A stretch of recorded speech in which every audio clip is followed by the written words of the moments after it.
Today we are going to talk about word problems involving kinematics in one dimension. Sa last naton nga video, miyara kita to sa kumbaga paano na-derive ang 5 ka mga formula sa ginagamit sa pag-solve not only for the horizontal motion but also for vertical motion. So 5 to sila ka mga formulas. Kita ta.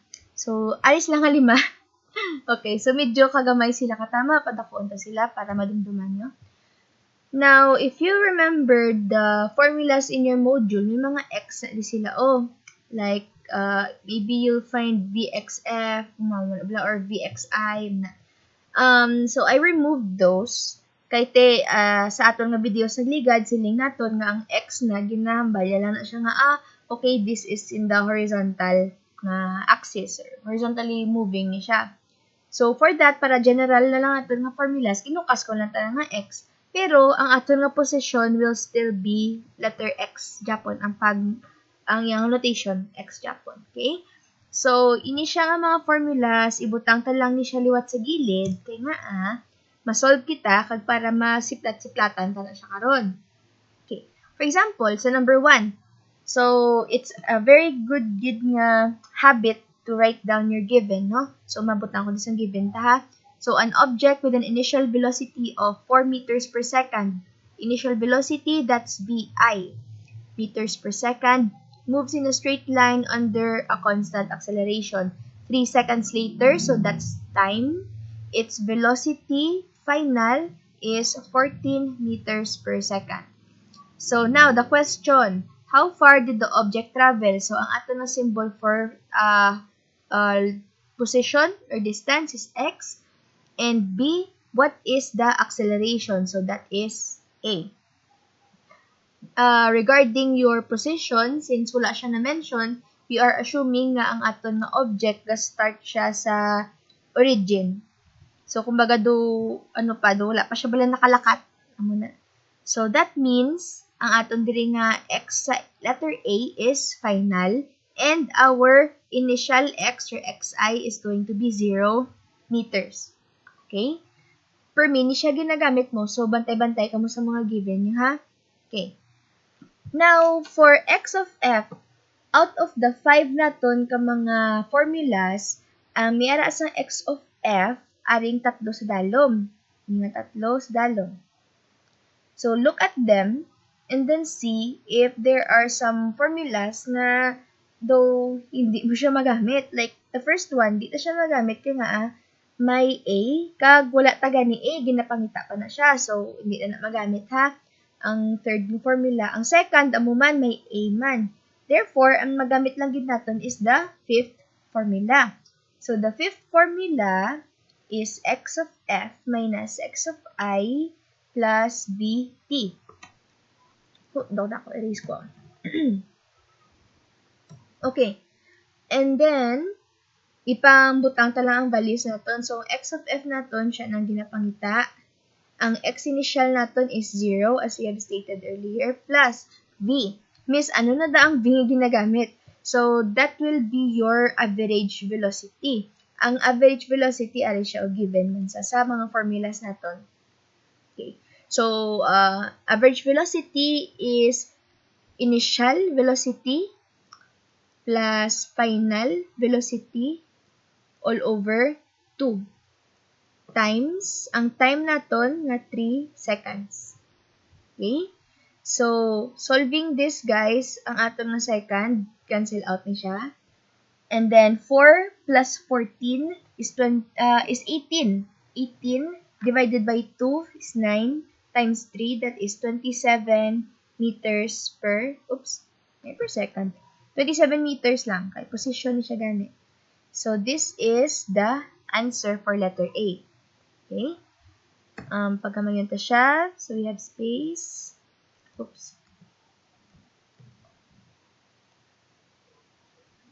So, as for the solution of letter B, same Japon ang aton nga unahon. Mapili-pili kita kung ano ang magamit naton nga formula. So, let's see here. Actually, ining first ni gani nga formula, magamit na ni siya May VF man ta, may VI man ta, kabalo man ta sa T. So, okay na VF equals VI plus AT. T ang atong kinahanglan nun A, so matranspose gid kita VF minus VI equals, para si A na lang mabilin, si T transpose naman. So ma-divide kita kay T, and that is your acceleration. Now, acceleration is equal to, ang VF naton, 14 meters per second minus initial 4 meters per second divided by ang time naton nga 3 seconds. So, hindi ka mo kapang cancel sa seconds. Diya kay per second, may dalom. Actually, ang matabo, that will be, let's say, 14 minus 4, that's 10 divided by 3.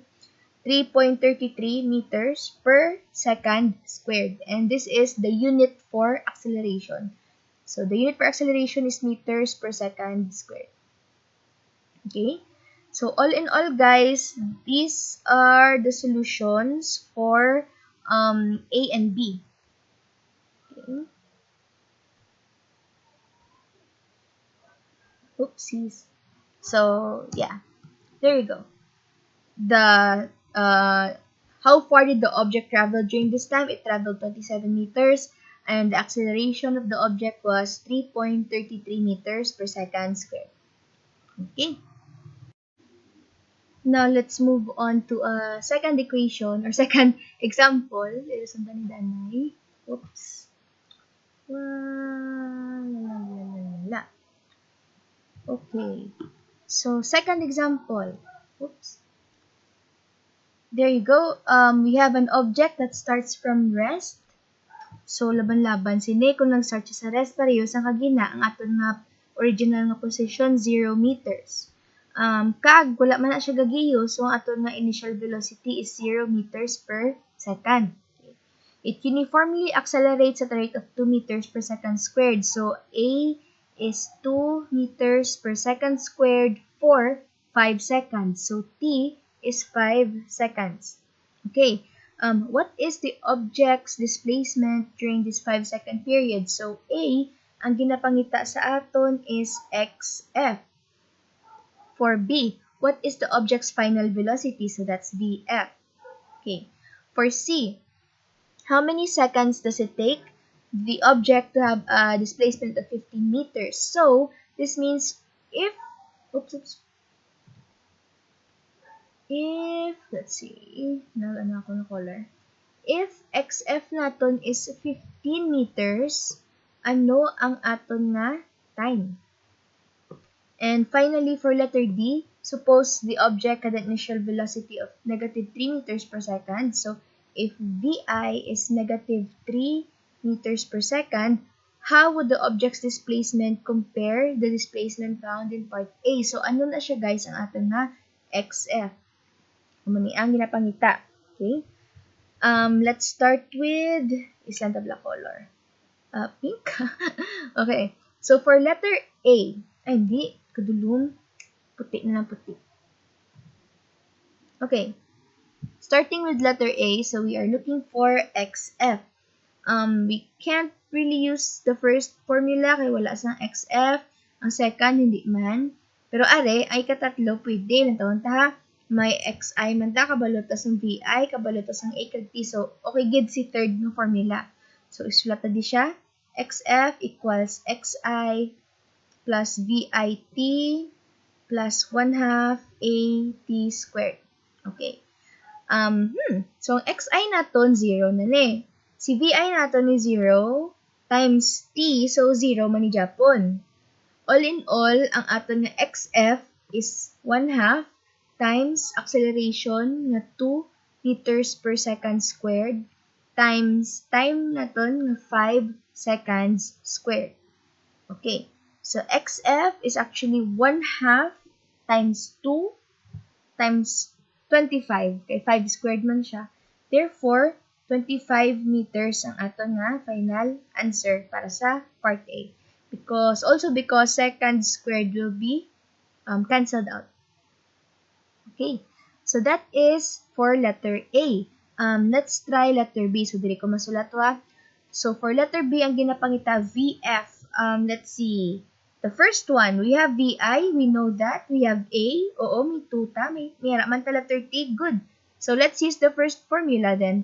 VF equals VI plus AT. Okay. So, with that, ang VI naton 0 lang man. So, ang nabilin para kay VF is just A, which is 2 meters per second squared. Kag ang time naton nga, 5 seconds. So, canceled out ang seconds dire. And you have 2 times 5 or 10 meters per second. This is the answer for part B. Okay. For part C, if x of f is equal to 15, what is time?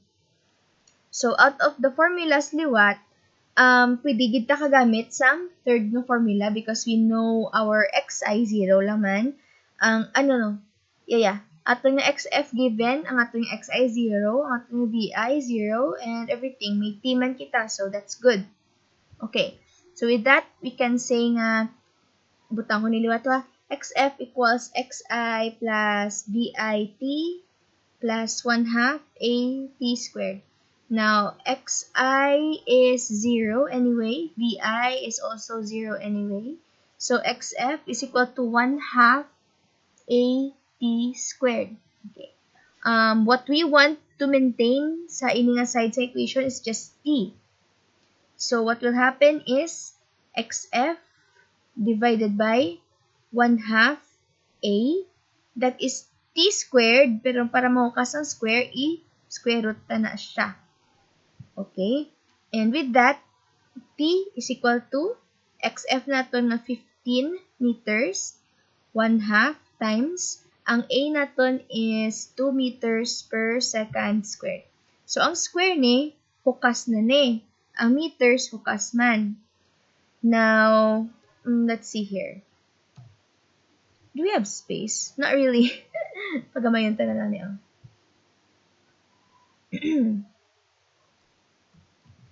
Control T. Okay. Sige. So, mabutang ko this ang answer diri nga side ha. So, square root of 15 divided by 1 or square root of 15 is simply 3.873 seconds. So, therefore, if our final displacement is 15 meters, ang aton nga object, it should move for 3.873 seconds. Okay? And this is the answer for part C. Okay. Let's adjust the what because we need more space. Oops. Oops. Minokas nga, ano ba? Minokas pa nga part. Wow, gamay na gid siya. Tagal siya. There you go. Okay. And finally, ang ginasolve naton is for letter D. So, letter D, ang pamangkot, if VI is equal to negative 3 meters per second, what is XF? So, sa aton ng mga formulas day, may XF ta sa first, wala. Diri, wala man. Are, liwat. Ay katatlo man Japon. So, do dako gibulig yung third formula. XF is equal to XI. Oops. XI plus VIT plus 1/2 AT squared. Okay. Now, XI is 0. Yeah. But we don't know, we have a different value for VI. So, ang matabo, XF now is equal to, ang VI naton nga negative 3 meters per second. Ang time naton nga 5 seconds plus 1/2 times ang A nga 2 meters per second squared kag ang time liwat which is 5 seconds squared. Okay. So, cancel ang seconds. So, XF is negative 15 meters kay negative 3 kag 5 man. Okay. Plus 1/2 times 2 is 1 times 5, that is 5 meters. Therefore, XF is 10 meters. So, if the initial velocity is negative 3 meters per second, ang aton nga displacement is 10 meters. Ang isa ka velocity nga negative, gapaisol na siya. So, gaisol lang aton sining object, kung car, magid ni siya, or truck, or whatever. Okay? So far, out of the two examples that you can see, it's really good to have these 5 formulas laying around, kag ang inyo nga given, pagid, ilista nyo, para makadesisyon ka mo kung ano nga formula ang inyo nga gamiton. Okay? So, hindi magpinalagpat sa formula nga gamiton. Let's look at another example. Okay, let's get rid of this example. Pag-proceed ta sa sunod. So, a train is traveling down a straight track at 20 meters per second. So, iyan na siya nga initial velocity, 20 meters per second. When the engineer applies the brakes, resulting in acceleration of, so A, negative 1 meters per second squared, as long as the train is in motion.